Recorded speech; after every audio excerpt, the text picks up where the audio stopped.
Bonjour, bonsoir atolondratsika rehetra any izay mihaino ny fampianarana ny tenin'ny tompo amin'ny teny ity. Teny bokin'ny apokalipsia izany. Mamarana le Daniel toko fafitotsika zany dia hiditra amin'ny apokalipsia toko 7:10. Resaka tsika ny amin'ilay tandroka kely satria io ny tena zavatra lehibe zany anisan'ny voalaza tao anatin'iny Daniel iny. Ka hojerentsika rehefa tonga ny apokalipsitsika satria tsy afaka nanazava le apokalipsitsika raha tsy nanazava hoe iza io tandroka kely io. Ka rehefa miditra amin'ny apokalipsia tsika dia efa mazava ho azy, fantatsika hoe iza le tandroka kely, ka mba ahafahantsika mahafantatra tsara le zavatra teny amin'ilay apokalipsia toko 7:10. Alohan'ny zavatra rehetra nefa dia manasa antsika indray ry hivavaka satria tsy afaka mametraka ny fotoana ampelantan'Andriamanitra isika raha tsy miaraka mivavaka. Hivavaka isika re. Jehovah Andriamanitra Abrahama, Andriamanitra Isaka, Andriamanitra Jakoba, mankalaza anao zay raha midery anao ary manome voninahitra anao. Eny mananatra avy ny anaranao zay raha io hatramin'izao koa mandrakizay. Misaotra raha fa mbola nomenao tombonandro izay, nomenao fotoana izay. Afahana hiara-hianatra sy handinika ny teninao. Manatrehana feno eto raha io amin'ny alalan'ny fanainao masina, akanjakao ny toerana izay misy anay tsy rary avy. Aoka reo feno ny fanainao zay raha io ka ny fanainao no anenika anay. Fanainao hampianatra anay, hanokatra ny fonay, mataranay ny sitraponao. Dia manamasinanay raha iny amin'ny teninao ny fahamarinana. Manatitra ny fifonanay ihany koa nefa izay raha satria mpanomby tsy mahasoa ihany izay ary tsy mahatoky eto anatrehanao. Ka ninona fahotanana tsy famendrehana vitanay teo anatrehanao kanefa mbola tsy nifonanay taminao na tsy tsaroanay dia hifonanay aminao ankehitriny. Mamindrafo aminay tsiraray avy raha io mamelany elokairenao. Mangataka aminao zay Kristy io, dia amin'ny rahanao zay rehetrarehetra ho afa-pahotana, sasao amin'ny rahanao zay ho afa-keloka. Dia aoka raha ny fanainao namasina anay sy tantananay ireo amin'ny marina rehetra. Ary marina hanafaka anay tsy ho andeva.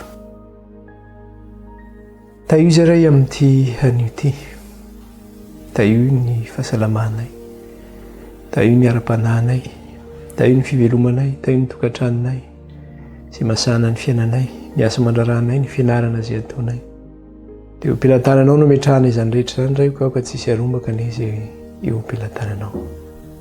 Ilay devoly Satana kosa, ilay fahavalonay, dia rohana amin'ny anaran'i Jesosy ilay vonona amin'ny fofonay, tsy manana anjara amin'izao fampianarana izao, tsy manana anjara ny tokantrano ihany, tsy manana anjara amin'ny fahasalamana sy amin'izay mahakasika ny fiainanay. Mandidy anao zay ry Satana devoly sy ny asanao rehetra. Ilay vonona ianao no miraha zanak'ondry sy ny fofonan'i Kristy amin'ny anaran'i Jesosy.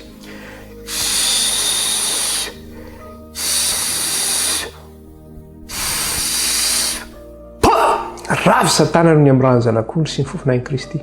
Tsy manan-kery, tsy manam-pahefana aminay na dia kely aza. Levony Satana sy ny asany rehetra ny amirahan'ny zanak'ondry sy ny fofonan'i Kristy. Halleluja, halleluja. Dia mankalaza anao zay raha io, midery anao zay ary manome voninahitra anao. Ankehitriny iray raha sitraka ao. Dia mety izay ihany koa ianao hitondra fanasitranana ho an'izay tsy salama. Aoka re Jesosy io ilay dia kapoka taminao. Hikitika ny loharany karetina izay mahazo ny olona izay mihaino izao fampianarana izao. Ninona aretina mahazo azy Kristy dia mety izy renao amindra foana. Ka izay aretina voatonony any an-tokantrano any na ametrahana tanana amin'izao fotoana izao. Dia aoka Jesosy ianao efa nihaino ka efa nanasitrana. Ka aoka ny dia kapoka taminao hanasitrananao ny aretina rehetra izay mahazo ny olona izay mihaino izao fampianarana izao. Dia raina mandrakizay ny anaranao ray, kalazay ny anaranao ray. Dia mitenena raha io aminay indray ianao amin'ity anio ity fa vonikeny izay vahoakanao ny anaran'i Jesosy. Amen. Iroso ary tsika ny amin'ny lesony. Inona moa zavatra nresahantsika farany zany fa niresaka isika ny amin'ilay resaka hoe fitsarana satria misy fitsarana zany voalaza ao amban'ilay fanazavana izay niresahantsika farany iny, mikasika ilay hoe ny asa nataon'ilay tandroka kely. Hitantsika izy fa hoe nanohitra ny avy indrindra, nampahory ny olona maso indrindra, dia tao anatin'ny fetrandro iny izy no nanao an'izay zavatra izay dia hoe fetrandro iray, fetrandro roa, atsasaky ny fetrandro. Dia hoe rehefa tapitra io fotoana io izy dia aoriana dia inona ny zavatra nitranga? Nisy fitsarana niresahana teo. Dia inona ara ilay fitsarana izay niresahana dia hitantsika teo amin'ilay toko 7:15 ka hatramin'ny 20 dia izao ny zavatra teneniny eo. manao hoe mbola nijery any ao mandra-pametraka ny seza fiandrianana ary ny fahagola nipetraka teo. Ny fitafiny dia fotsy toy ny fanala ary ny volondohany dia volonondry madio. Ny seza fiandrianana dia lehilahy fa ary ny kodiany dia afo mirehitra. Ony afo no nivoaka sy nandeha avy teo anatrehany ary arivarivo no nanompo azy ary alalina no nitrangana teo anatrehany, nipetraka ny mpitsara ary novelarina ny boky. Ny seza fiandrianana teo izy dia zao nipetraka ny mpitsara ary novelarina ny boky izy nipetraka teo amin'ny seza fiandrianana dia hoe ny fahagola izy no nipetraka teo zany amin'ny teny frantsay moa zany azy hoe l'ancien des jours. Ka ny zavatra hitantsika eto zany dia zao hoe araka ny fandraisantsika tamin'ny farany iny dia zao hoe eo anatrehan'ilay seza fiandrianan'Andriamanitra zany io, Andriamanitra mipetraka eo ambony seza fiandrianany mitsara izany, maneho le fitsaran'Andriamanitra zay ho avy zany io zavatra aseho eto. Ka ilay fitsarana zay ho avy ity zany maneho an'Andriamanitra dia zao hoe arivoarivo sy alinalina izy no mitoetraka eo anatrehany. Dia maneho an'Andriamanitra mihitsy zany io amin'ilay seza fiandrianana satria efa hitantsika io tany amin'ny Hébreu hoe eo amin'ilay tenimbohitr'Andriamanitra masina ozy izy, eo amin'ilay tanànan'Andriamanitra dia misy arivoarivo sy alinalina ozy izy, dia le Andriamanitra mpitsara ozy izy no eo. Zany hoe maneho an'Andriamanitra mihitsy zany io. Efa niresaka an'iny moa zany tsika fa tsy resaka an'iny intsony manjary lasa mivelatra loatra rehefa raha ohatra te hijery an'izay tsika dia any amin'ny Hébreu 12:12 no misy an'izay zavatra zay. Dia mikasika ilay seza fiandrianan'Andriamanitra indray dia any amin'ilay Apokalipsy 4:4 sy 4 ka hatramin'ny 4 no miresaka anazy io. Fa ny zavatra anankiray ho resahantsika indray zany amin'ny teny ity dia zao hoe arak'ilay voalaza teo amin'ilay vaky tenintsika teo. Rehefa nipetraka ny seza ny mpitsara ozy izy dia ahoana tsara ozy izy eo amin'ilay andininy eo amin'ilay toko 7 dia ny andininy fafolo tapany faharoa. Dia ahoana ozy izy nipetraka ny mpitsara ozy izy ary novelarina ny boky. Nipetraka ny mpitsara ozy izy ary novelarina ny boky. Rehefa mipetraka ny mpitsara dia ozy ny mpitsara avy hoe ho tsaraiko ianao fa manino izy ity? Ho tsaraiko ianao. Zay fotsiny tsy sininona fa ho tsaraiko fotsiny ianao dia voasazy ianao. Rehefa mipetraka ny mpitsara dia inona zavatra any? Misy ny atao hoe instruction de jugement. Eo zany ilay misy hoe fanadihadiana zany ny fitsarana. Dia rehefa mipetraka ny mpitsara dia novelarina ny boky. Ino ny boky novelarina eo? Io zany manome ny boky zany dia zao hoe mitadidy ny boky ny zavatra zay tsy nentina ataon'ilay tandroka kely. Na ohatra hoe tsika koa zany rehefa misy zavatra tsy mety ataontsika dia misy ny atao hoe livre de souvenir zany na hoe boky ny fitadidiana zany. Dia ao anatin'ny boky zany misoratra hoe zao nataon-dranona, zao nataon-dranona, zao nataon-dranona. Dia voasoratra eo zany ny zavatra nataontsika. Ny zavatra nataon'ity tandroka kely ity zany voasoratra novelarina ny boky, nipetraka ny mpitsara, novelarina ny boky.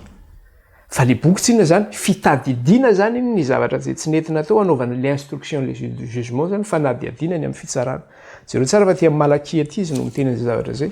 Malaki 4:5-10. Malaki 4:5-10 ka hatramin'ny 7:10. Malaki 4 dia ny 5:10 ka hatramin'ny 7:10. Dia zao ny vaky ny teny amin'ny anaran'i Jesosy. Ary tamin'izany izay natahotra an'i Jehovah dia samy niresaka tamin'ny namany avy ary Jehovah niaino ka nandre izany. Ary nisy boky nosoratana teo anatrehany ho fahatsiarovana izay matahotra an'i Jehovah sy mihevitra ny anarany. Nisy boky, zany hoe misy boky zany eo anatrehan'Andriamanitra. Misy boky fahatsiarovana io. Na nisy nanao ny tsara zany tsika, na nisy nanao ny ratsy dia voasoratra ao amin'ny boky io momba antsika rehetra zany. Dia ahoana izy? Ary amin'izay izay natahotra an'i Jehovah dia samy miresaka tamin'ny namany avy. Ary Jehovah niaino ka nandre izany ary nisy boky nosoratana teo anatrehany ho fahatsiarovana izay matahotra an'i Jehovah sy mihevitra ny anarany. Dia toy izany 7:10. Ary ho rakotra sy ho ahy ireny amin'ny andro izay ho tendreko, ary hoy Jehovah tompony maro, ary ho antra azy aho toy ny olona antra ny zanany lahy izay manompo azy. Misy zany io boky ny fitadidiana io. Livre de souvenir. Ao amin'ny soratra masina moa zany dia misy boky anankiroa zany eo fa mbola hiresaka an'io tsika rehefa tonga any amin'ny Apokalipsy any. Resaka hoe boky ny fitadidiana zany hoe livre de souvenir dia ny anankiray hoe boky ny fiainana na hoe livre de vie. Ny olona voasoratra amin'izay boky ny fiainana zay dia zao ny olona nanao ny marina ihany no voasoratra anatin'izay. Ny olona voatendry ao amin'Andriamanitra eo anatin'ny boky ny fiainana. Fa ny olona kosa nanao ny ratsy dia izany ny voasoratra ao amin'ny boky ny fitadidiana io mipetraka zany. Mipetraka ao anatin'io boky io koa. Sy boky anankiroa zany eo anatren'Andriamanitra. Ny anankiray misy boky ny fiainana, misy ny olombovonjy. Ny anankiray boky ny fitadidiana, misy andro zay nanao ny ratsy teo anatrehan'Andriamanitra izany. Dia jerentsika kely nge fa raha raisitsika fotsiny izy aty amin'ny apokalypsy atyko amin'ny apokalypsy izy miteny an'izay. Raisitsika fotsiny izy aty amin'ny apokalypsy ty, apokalypsy 20 dia vakitsika ny andininy 12. Dia ahoana izy amin'ny andininy 12. Dia zao no teneny ato. Ary nahitany maty aho na ny lehibe na ny kely nitsangana teo anoloan'ny seza fiandrianana ary novelarina ny boky. Ary nisy boky iray koa novelarina dia ny boky ny fiainana izany. Ary ny maty dia notsaraina arak'izay zavatra voasoratra teo anatin'ny boky araka ny asany. Misy boky anankiroa teo. Jereo tsara ilay zavatra niteneniny teo. Averiko ilay izy. Ary nahitany maty aho na ny lehibe na ny kely nitsangana teo anoloan'ny seza fiandrianana ary novelarina ny boky. Dia rehefa avy eo izy miteny ary nisy boky iray koa novelarina. Le boky anankiray voalohany zany dia zao io le boky ny fitadidiana io livre de souvenir. Le boky faharoa dia boky ny fiainana. Dia ahoana izy manao le vakiteny dia ny boky ny vakiteny manaraka dia ahoana izy ary ny maty ozy izy dia notsaraina araka izay voasoratra teo anatin'ny boky araka ny asany. Ny maty nanao ny marina zany ianao, manao ny marina ianao dia ao anatin'ny boky ny fiainana ny misy anao. Nanao ny ratsy ianao dia ao amin'ny boky ny fitadidiana io misy anao zany zao ny zavatra tsy nentina ataonao. Dia tonga zany zay fitsarana izy. Eto ny zavatra nisy zany amin'ity raha miverintsika ty mbola iresaka an'io mantsika rehefa tonga any amin'ny toko 20 any zany. Fa ny zavatra resahana eto dia zao hoe iza no tsaraina eto zany le tandroka kely zany no tsaraina eto. Dia rehefa tsaraina le tandroka kely dia zao novelarina ny boky zany. Vokatry ny zavatra nataony. Dia rehefa novelarina ny boky dia inona ny zavatra teneniny eo amin'ile Daniela 7:1-20. Navoaka amin'izay zany hoe zao ny zavatra tsy netiny ity tandroka kely ity, inona ny zavatra nataony tsy nety. Eo amin'ile 7:1-20 izy miteneny eo. Dia jereo tsara nge zavatra teneniny eo. Dia notsaraina ty tandroka kely ity zany araka ny zavatra nataony izay hita tao anatin'io boky io. Dia zao ny voasoratra eo amin'ny andininy 1:20. Dia ahoana ozy izy? 7:1:20. Dia mbola nijery ianao no ny feon'ny teny miompampana no tenen'ilay tandroka kely. Eny nijery ao ambara-pamono ny biby ka nolevonina ny teneny ary natao teo amin'ny afo mirehitra izy. Mbola nijery ihany aho izy izy. Satria rehefa natao zany le fanadihadiana hoe nipetraka ny mpitsara ary novelarina ny boky izy izy. Dia nijery ihany aho izy izy. Noho ny feon'ny teny miompampana no tenen'ilay tandroka kely. Io zany zavatra voateny tao anatin'ilay boky io. Mikasika ny zavatra nataony noho ny teny feo miompampana izay nitenen'ilay tandroka kely ozy izy. Eny nijery aho ambara-pamonon'ny biby ka nolevonina ny teneny ary natao teo amin'ny afony rehetra izy. Nijery any aho ambara-pamonon'ilay biby ozy izy ka nolevonina ny teneny natao naty afo mirehitra ozy izy. Fa eto zany dia zao rehefa notsaraina le tandroka dia zao tsy hoe le tandroka fotsiny no notsaraina. Satria le tandroka dia zao le tandroka fait partie an'le biby. Le tandroka zany anisan'ny momba ny tenan'ilay biby le tandroka. Ka rehefa notsaraina le tandroka no le vavany miompampana dia zao izy tenan'iray manontolo iny notsaraina natao tao ny afo mirehitra afo. Fa tsy hoe le tandroka kely fotsiny le sorona teo satria fantatsika tsara fa io tandroka kely io no nitondra, io no nandimby le fanjakana empira romanina zany, ary io ny fanjakana farany lehibe zany alohan'ny fahataperan'ny tantarany tany. ka ty fitsarana ty zany tsy hoe voavita le 1260 année le hoe fampahorinan'ny olona masina, tsy hoe voavita le 1798 le hoe nanagadrana ny papa sy nanesorana ny fahefany de hoe tonga de teo le fitsarana. Fa izy io zany fotoana maro aty aoriana zany io fitsarana io vao mitsanga, satria fantatsika tsara fa amin'izao vanim-potoana zao de ny manao ahoana, mbola eo itandroka kely io. Ary hojerentsika eo amin'ny Apokalipsy 7:10 nahoana izy no mbola eo, na de hoe nitapahana ary zay fahefany zay zany tamin'ny 1798. Ka ilay fitsarana zany de zao hoe nizara roa zany le fitsarana. Le fitsarana voalohany zany de hitantsika fa hoe mikasika an'ilay tandroka kely zany le fitsarana voalohany, nanesorana le fahefany sy namongorana azy tsy ahafahany miasa tsony zany amony ny olona masina. De naseho atsika le fahitana eny amin'ny fitsarana hoe ho avy zay fitsarana n'ity tandroka kely ty zay, ary zao no anjarany. Fa efa voasoratra eo anaty Andriamanitra ny asa nataony. Ny zavatra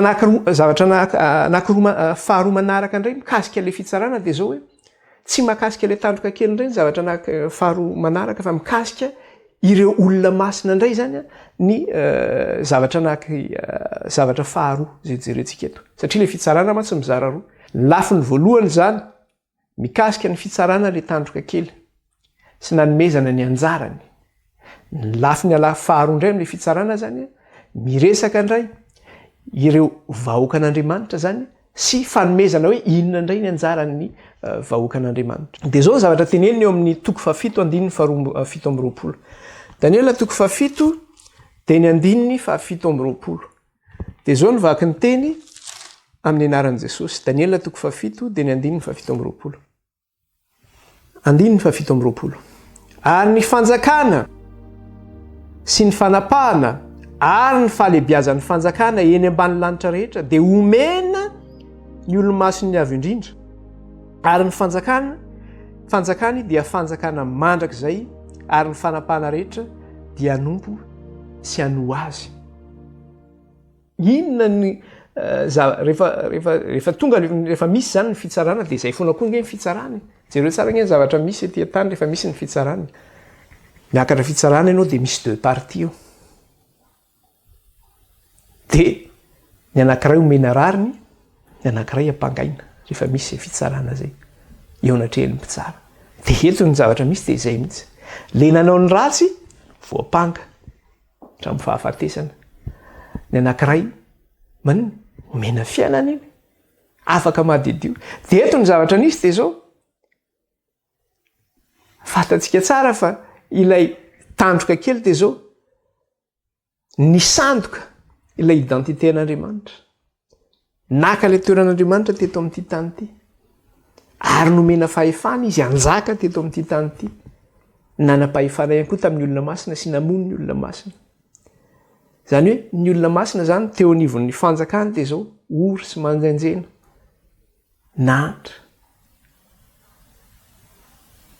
De io le hitantsika tany amin'ny Apokalipsy 9 rehefa niresaka tsika manao hoe mandra-pahovian'Andriamanitra ny tsarahanao ny rahanay amin'ny ponina ambonin'ny tany.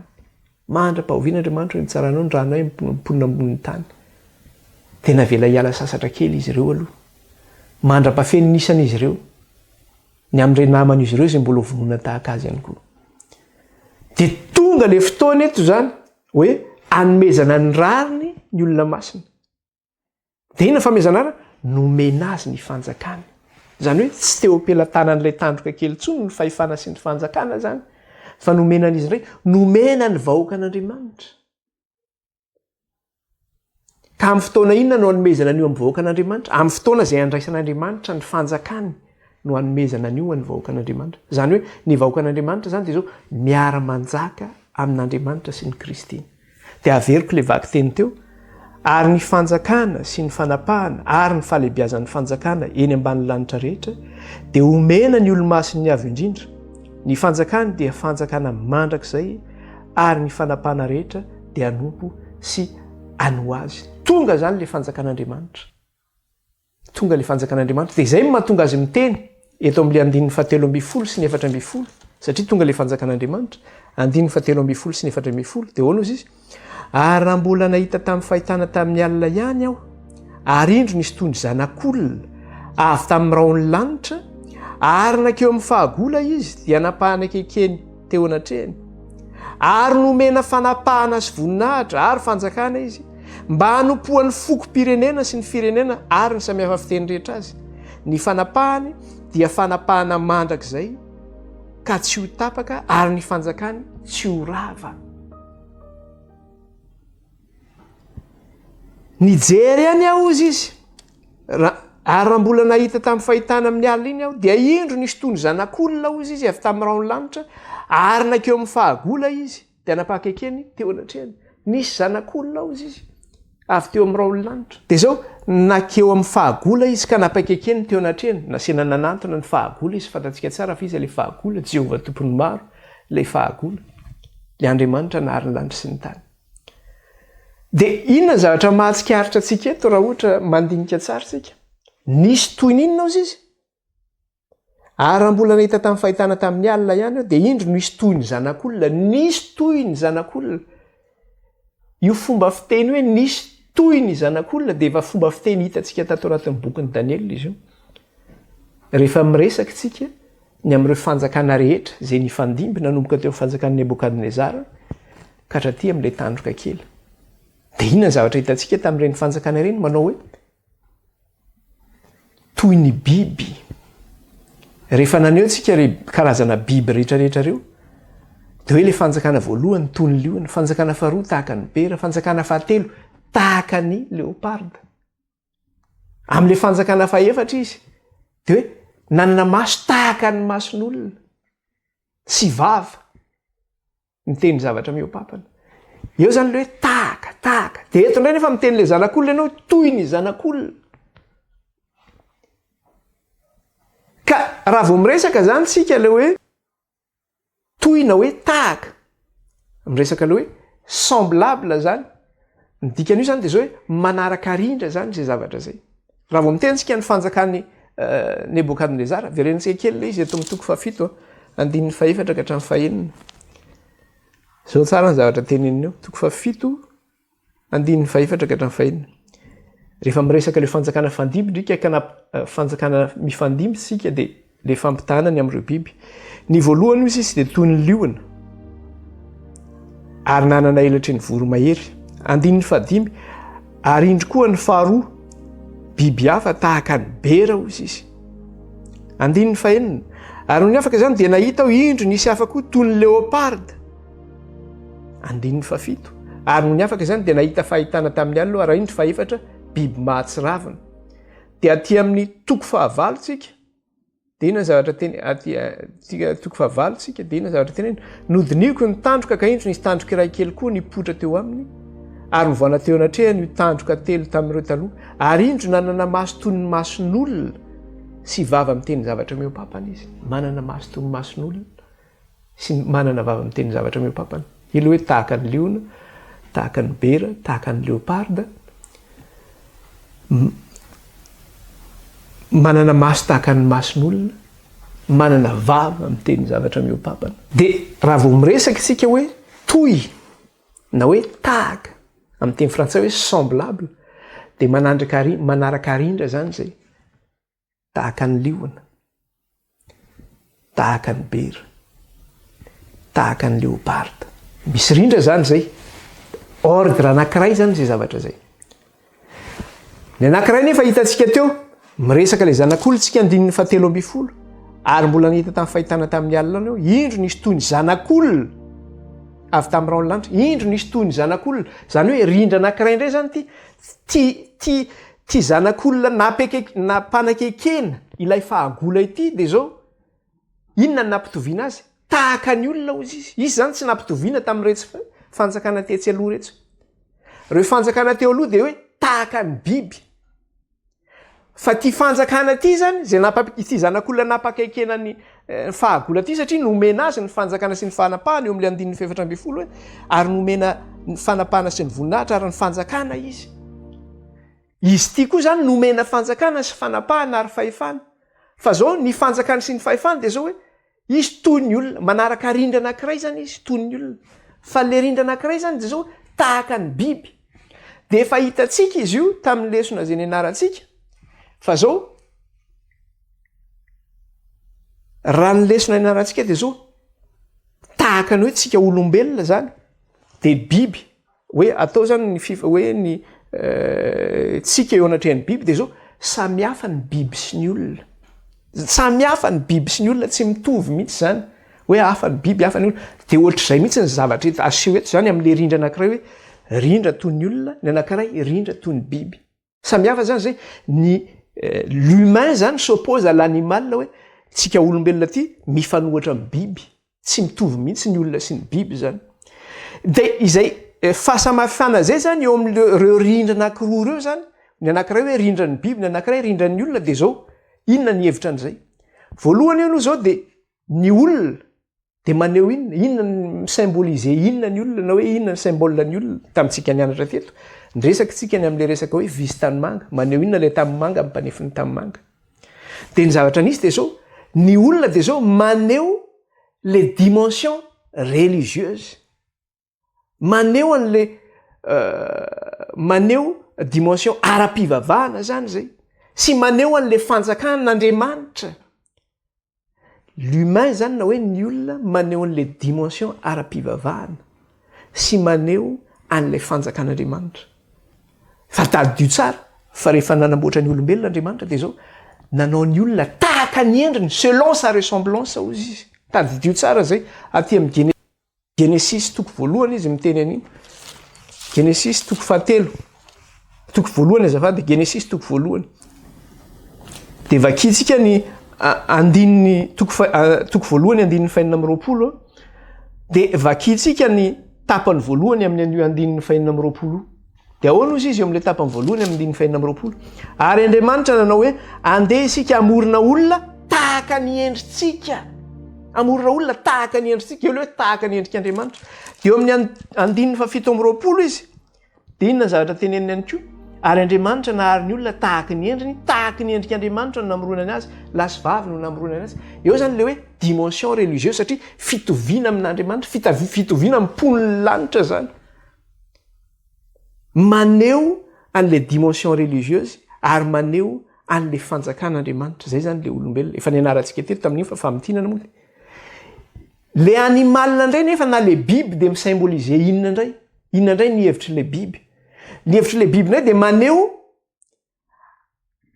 an'le dimension ara-politika maneho an'le dimension ara-politika sy maneho an'le fanjakana eto an-tany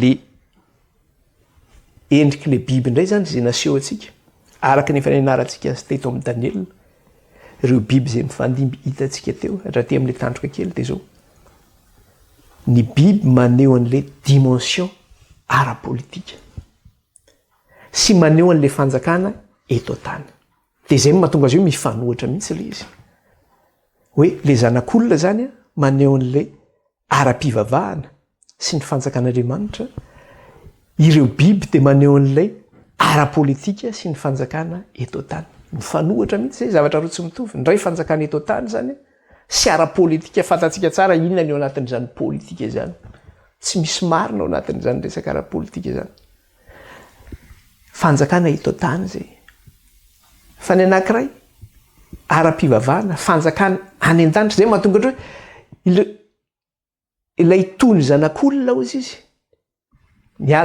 hita avakitsika angela izy teo hoana tsara izy teo am'le Daniel toko fafito andininy fatelo ambin'ny folo jerentsika tsara le izy Daniel toko fafito andininy fatelo ambin'ny folo de ahoana izy izy ary mbola nahita tamin'ny fahitana tamin'ny alina ino ary indro nisy tony zanak'olona avy tamin'ny raon'lanitra indro nisy tony zanak'olona avy tamin'ny raon'lanitra zany hoe avy any an-danitra mihitsy zany maneho le fanjakan'Andriamanitra zanak'olona avy tamin'ny raon'lanitra izy nanatona ny fahagola ozy izy de nomena azy ny fanjakana ozy izy de mifanontaniana mipetraka ary izy ary ty zanak'olona ity hoe toy ny zanak'olona ty ka nomena ny fanjakana de mazava ho azy fa Jesosy Kristy io.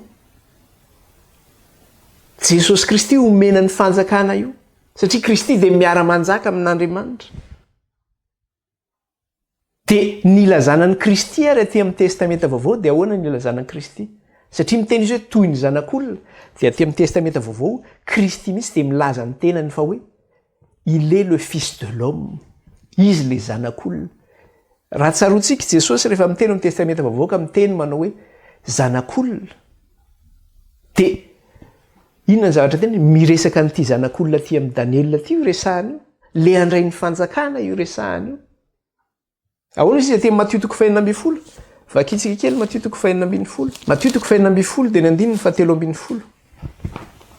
Dia ahoana izy eo amin'ny 17. Ary rehefa tonga tany amin'ny faritanin'ny Kaisaria Filipo Jesosy dia nanontany ny mpianana izy ka nanao hoe ataon'ny olona ho iza moa ny zanak'olona? Ataon'ny olona ho iza moa ny zanak'olona? Dia Jesosy io ataon'ny olona ho iza moa ny zanak'olona?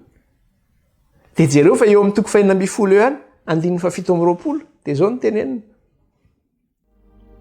Fa ho avy ny zanak'olona amin'ny voninahitry ny rainy mba amin'ny anjeliny dia amaly ny olona rehetra araky ny nataony. Ho avy ny zanak'olona amin'ny voninahitry ny ray ozy izy mba amin'ny anjeliny ka amaly ny olona rehetra araky ny ataony. Io zanak'olona izy rehefa ho avy dia amin'ny voninahitry ny ray dia movetsy zany le zavatra resahany eto amin'le Daniel 7.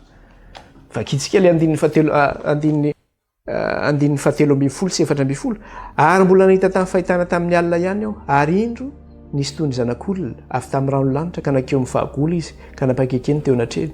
Ary nomena ny fanapahana sy ny voninahitra ary ny fanjakana izy mba hanompo ny fokom-pirenena sy ny firenena sy samihafa fiteny rehetra azy. Ny fanapahana dia fanapahana mandrakizay ka tsy ho tapaka ary ny fanjakany tsy ho rava. Ary nomena ny fanapahana sy ny voninahitra ary ny fanjakana izy. Rehefa ho avy ozy izy ny amin'ny ranolanitra io zanak'olona io. Dia ho avy amin'iny? Ho avy amin'ny voninahitry ny rainy ozy izy. Zay ny teneniny. Dia Jesosy miteny ny tenany mihitsy hoe izy le zanak'olona. Ary rehefa ho avy zanak'olona io dia amin'ny voninahitry ny ray izy no idinany eo. Araka le teneniny eo io manao hoe ary nomena ny fanapahana sy ny voninahitra ary ny fanjakana izy. Dia mbola toy izany ihany mba hanompo ny fipirenena sy ny firenena ary ny samihafa fiteny rehetra azy. Ary ny fanapahana dia fanapahana mandrakizay ka tsy ho tapaka ary ny fanjakana tsy ho rava. Dia io leo amin'ny tapany faharoa io koa teneniny io teo amin'le Daniel 2 zay nijerentsika. Inona ny Daniel 2 nijerentsika? Miresaka le vato tsy nendahan-tanantsika. Dia maneho le fanjakan'Andriamanitra iny, maneho ny Kristy iny. Dia rehefa tonga ny fanjakana iny dia inona ny zavatra hitantsika teto anatin'iny? Miteny izy fa hoe ny fanapahana dia fanapahana mandrakizay ka tsy ho tapaka ary ny fanjakana tsy ho rava. Jereo ngely izy eo amin'ny Daniel 2. Vakitsika kely. Daniel 2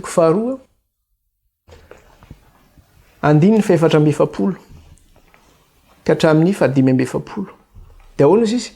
Ary amin'ny andron'ireo mpanjahaka ireo ny Andriamanitry ny lanitra dia hanorina fanjakana zay tsy ho rava mandrakizay. Fanjakana zay tsy ho rava mandrakizay. Ary izany fanjakana izany tsy havela ho an'olon-kafa fa ireo fanjakana rehetra ireo dia ho torotoroany sy ho levoniny fa izy kosa hitoetra mandrakizay.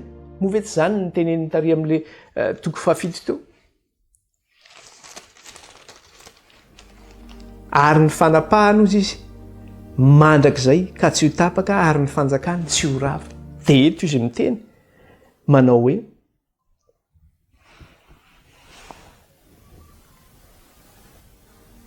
fa izy kosa ozy izy dia iny hitoetra mandrakizay.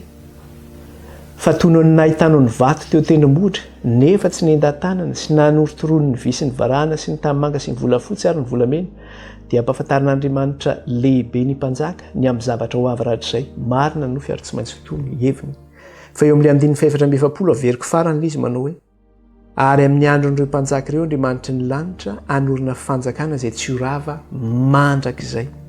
Ary izany fanjakana izany tsy havela ho an'olon-kafa fa ireo rehetra ireo dia ho torotoroany sy ho levoniny fa izy kosa no hitoetra mandrakizay. Zany hoe hitoetra mandrakizay io fanjakana tsy ho tombiasina iny. Dia io ihany le zavatra efa hitantsika io zany. Nanaontsika ny fampitahana ny Daniel 2 sy ny Daniel 7. Dia tena zavatra ray ihany no resahan'ilay izy. rehefa tonga ifanjakan'Andriamanitra io dia tonga ny fitsarana n'izao tontolo izao. Amin'ny fahatongavan'ny fanjakan'Andriamanitra dia izy no anjaka mandrakizay nomena an'izy ilay fahefana.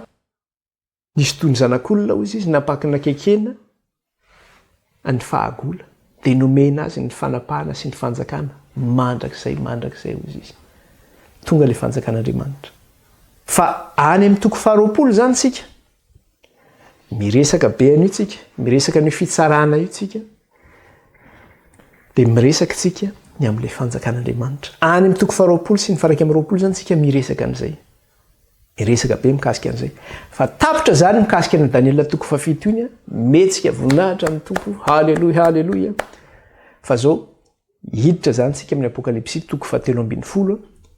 Dia rehefa miditra amin'ny Apokalipsy toko 7:10 tsika dia ho hitatsika ny fampitahana an'io Apokalipsy toko 7:10 io amin'ilay Daniela toko 7 izay hitatsika.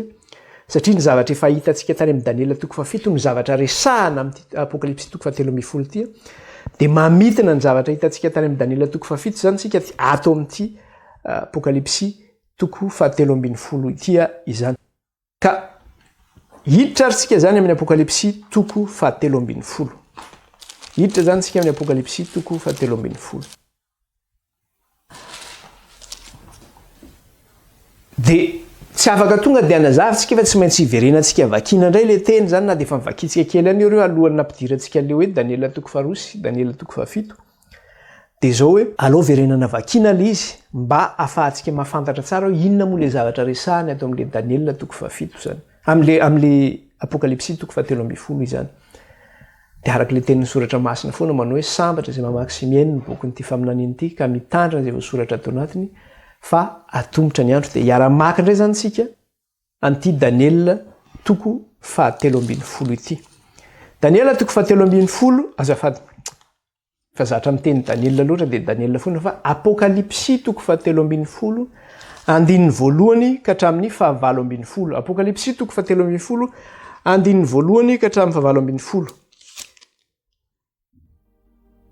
Dia ahoana izy izary nitsangana teo ambonin'ny fasiky ny ranomasina izy. Ny amin'ny biby roa izay mpanompon'ny dragona. Ary hitako fa indro nisy biby niakatra avy tamin'ny ranomasina, nanana tandroka 10 sy loha 7. Ary tamin'ny tandrony dia nisy diadema 10. Ary tamin'ny lohany dia nisy anarana fitenenan-dratsy. Ary ny bibidia izay efa hitako dia tahaka ny leopard ary ny tongony tahaka ny bery. Ary ny vavany tahaka ny vavan'ny liona. Ary ilay dragona nanome azy ny heriny sy ny seza fiandrianany ary fahefana lehibe. Ary hitako ny lohany anankiray izay toa voka efa ho faty. Nefa sitrana ihany ilay fery nahafaty azy. Ary gaga ny tany rehetra nanaraka ilay bibidia. Ary dia niankohaka teo anatrehan'ilay dragona ireo satria izy nanome ny fahefana ho an'ny bibidia. Ary niankohaka teo anoloan'ny bibidia koa ireo ka nanao hoe iza ny tahaka ny bibidia ary iza ny mahay miady aminy. Dia nomena ny lela miteny zavatra mihoapapana sy fitenenan-dratsy izy ary nomena fahefana mba hiasa 12 volana. Ary nanokatra ny vavany hiteny ratsy an'Andriamanitra izy dia niteny ratsy ny anarany sy ny taberna keliny dia ireo mitoetra ny an-danitra. Ary navela hiady amin'ny olona masina izy ka harisy azy ary nomena fahefana tamin'ny fokom-pirenena sy ny olona sy ny samy fiteny ary ny firenena rehetra. Ary iankohaka eo anoloany ny olona rehetra monina ambonin'ny tany dia tsy manana ny anarany voasoratra eo amin'ny bokin'ny fiainan'ny zanak'ondry izay voavonatra amin'ny andrenina izao tontolo izao. Raha misy manatsofina aoka izy hiaino. Raha misy mamabo dia mba ho baboina kosa izy. Ary raha misy mamono amin'ny sabatra dia tsy maintsy hovonoina amin'ny sabatra kosa izy. Indro ny faharetan'ny olona masina. Ary hitako fa indro nisy biby iray koa niakatra avy tamin'ny tany ary nanana tandroka 2 tahaka ny zanak'ondry izy sady miteny tahaka ny dragona. Ary ny fahefana rehetra nanan'ilay bibidia voalohany dia asehony eo anatrehany. Ary ny tany mba amin'izay monina eo dia asainy miankohaka eo alohan'ilay bibidia voalohany izay efa sitrana tamin'ilay fery ny saika nahafaty azy. Ary nanao famantarana lehibe izy ka dia nampidina afo avy any an-danitra ho amin'ny tany eo mason'ny olona aza. Ary mamitaka izay monina ambonin'ny tany izy amin'ny famantarana izay nomena azy atao hoe mason'ny bibidia. Sady milaza amin'izay monina ambonin'ny tany koa mba hanao sary ho an'ny bibidia izay voan'ny sabatra nefa velona ihany. ary navela nisy ny ainy ny sarin'ny bibidia izy mba ahateny ny sarin'ny bibidia ary ampamono izay rehetra tsy mety miankohaka eo anylohan'ny sarin'ny bibidia ary ny olona rehetra na ny kely na ny lehibe na ny manan-karena na ny malahelo na ny tsy andevy na ny andevy dia nampandraisin'ny marika eo amin'ny tany ankavanana sy eo amin'ny andriny avokoa mba tsisy azo vidina hivarotra afa-tsy izay manana marika dia ny anaran'ny bibidia na anisan'ny anarany indro ny fahendreny aoka izay manatsofina anisanisan'ny bibidia fa fanisan'ny olona izany ary 980 no isan'ny eto zany zavatra resantsika dia zao misy bibidia anankiroa resahana eto zany ny anankiray bibidia niakatra avy tamin'ny ranomasina ny anankiray bibidia niakatra avy tamin'ny tany hitantsika enitsika teo dia zao hoe ity bibidia ity ozy izy dia zao ny dragona ozy izy no nanome fahefanana azy le bibidia voalohany zany dia le bibidia faharoa indray dia lazaina indray le bibidia faharoa dia zao fa ty niasa n'ity bibidia faharoa ty indray dia zao hoe izy indray zany mampiakohaka ny olona ambonin'ny tany eo anatrehan'ilay bibidia voalohany ary le bibidia faharoa dia zao zay tsy mety miankohaka amin'le bibidia voalohany dia izy ny ampamono azy ozy izy dia lazaina fa miteny tahaka ny dragona koa le bibidia faharoa inona ny zavatra sehony zany miresaka ny amin'le bibidia voalohany zavatra kely antsika teo koa dia zao miankohaka eo anatrehan'ny tany rehetra ozy izy ahoana indray ary zany zavatra zany inona ny resahan'ity bibidia ity fa ny zavatra hitantsika dia zao fa nyresantsika kely mikasika an'izy io fa inona moa no namarana antsika ny apokalipsy 3:10 namarana antsika ny apokalipsy 3:10 dia 3:12 dia eo amin'ilay 7:10 inona ny zavatra hitantsika teo dia tezitra tamin'ilay vehivavy ny dragona ozy izy ka lasa nandeha hiady tamin'ny zanany sisa izay mitadina ny didin'Andriamanitra sy ny filazana any Jesosy tezitra tamin'ilay vehivavy ny dragona ozy izy ka nandeha hiady tamin'ny zanany sisa izay mitadina ny didin'Andriamanitra sy manana ny filazana any Jesosy iza moa le fiangonana io fa le vadin'Andriamanitra io le vehivavy zany iza moa le vehivavy fa le fiangonana io le vadin'Andriamanitra io zany dia tezitra tamin'io vehivavy io izy le dragona tezitra tamin'ny fiangonan'Andriamanitra ny dragona ka nandeha niady tamin'ny zanany sisa zany hoe manana zanaka sisa zany io vehivavy io fiangonan'Andriamanitra io dia iza le zanaka sisa io dia efa nianarantsika teto dia ilay mitandrina ny didin'Andriamanitra sy manana ny filazanan'i Jesosy amin'io zanaka sisa io zany niatefan'ny fahatezeran'ilay dragona hiady amin'io zanany sisa io dia izay mitandrina ny didin'Andriamanitra sy manana ny filazanan'i Jesosy dia ahoana tsara ozy izy dia ahoana ny fomba hiadiny amin'le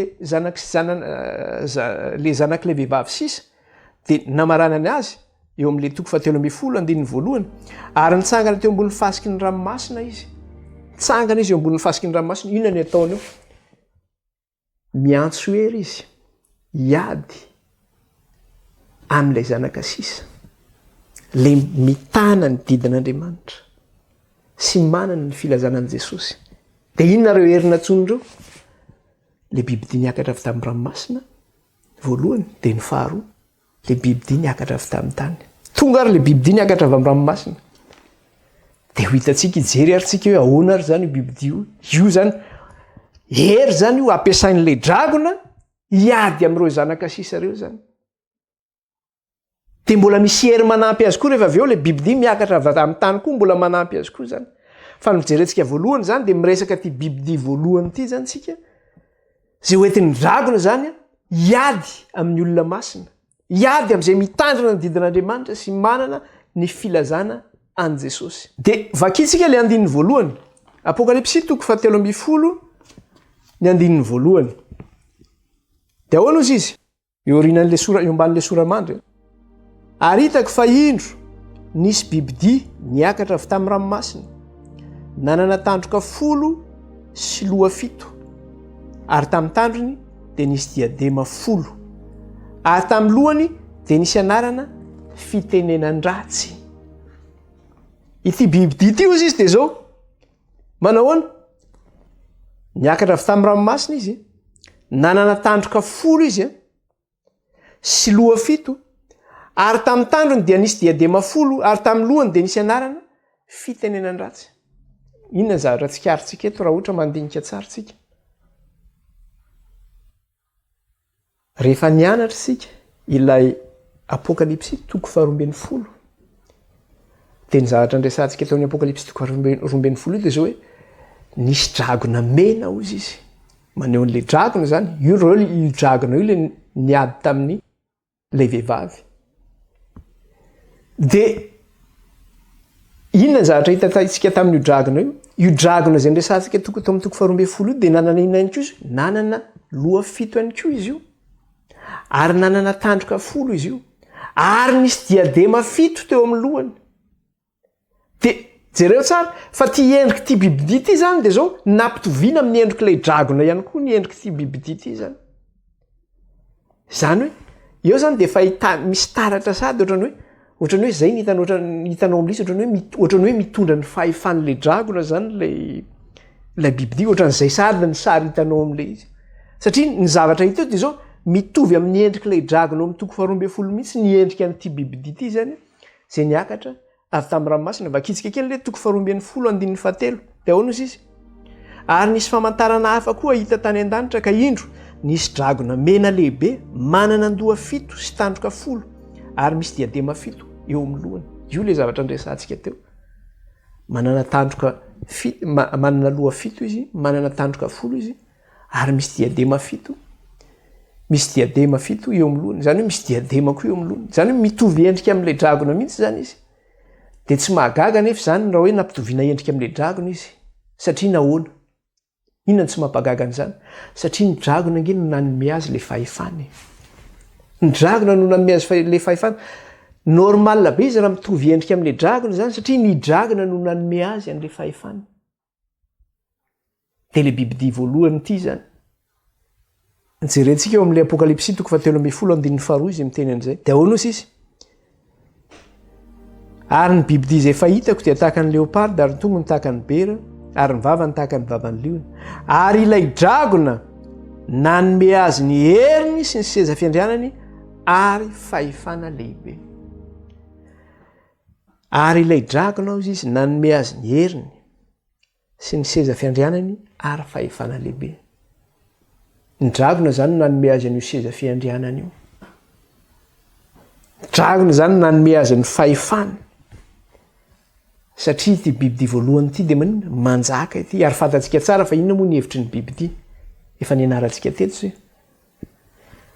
Ny bibidia dia zao maneho fanjakana.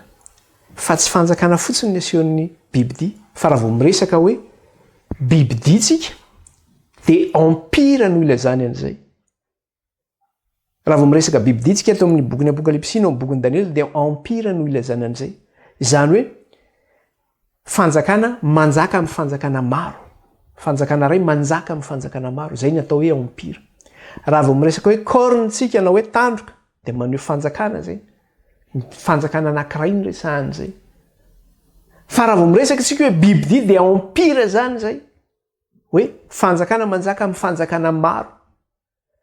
Dia eto nefa zany ity hery ampiasain'ny dragona ity dia bibidia no ampiasaina. Zany hoe fanjakana zany ity bibidia voalohany ity.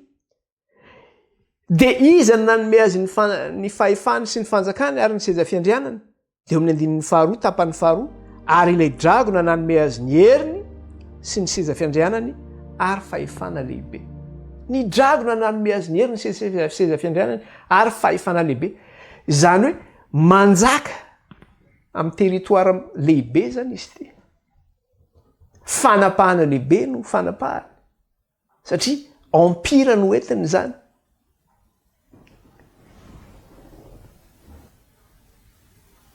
Dia zay angamba ny lesitsika aloha amin'ny teny ity. Fa tapitra ny fotoanantsika fa alao resantsika manaraka indray ny toyany.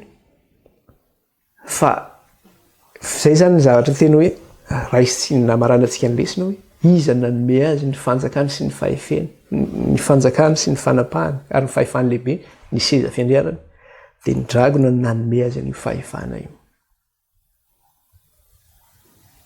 fanjakana zay misy eto amin'ity tany ity zany io dragona nanomezany fahefana io dia iresaka tsika amin'ny heriny fa alala bebe kokoa momba azy io tsika raha tsy efa tsika eo tsika efa miteny ohatrany efa fatapatako izy zany dia mazotoantsika mianatra fa mierintsika amin'ny resaka an'izay indray vavakantsika saotra an'Andriamanitra re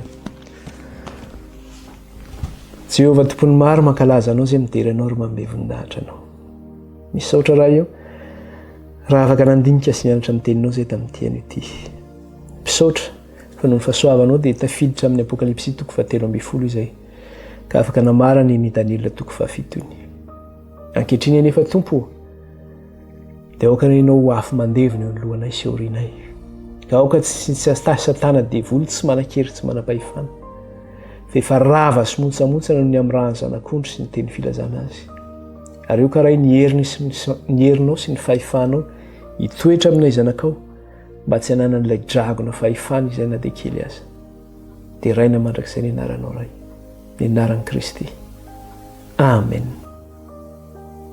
dia mirary antsika soa amin'ny zavatra rehetra ho tain'Andriamanitra ny antsika baibai daholo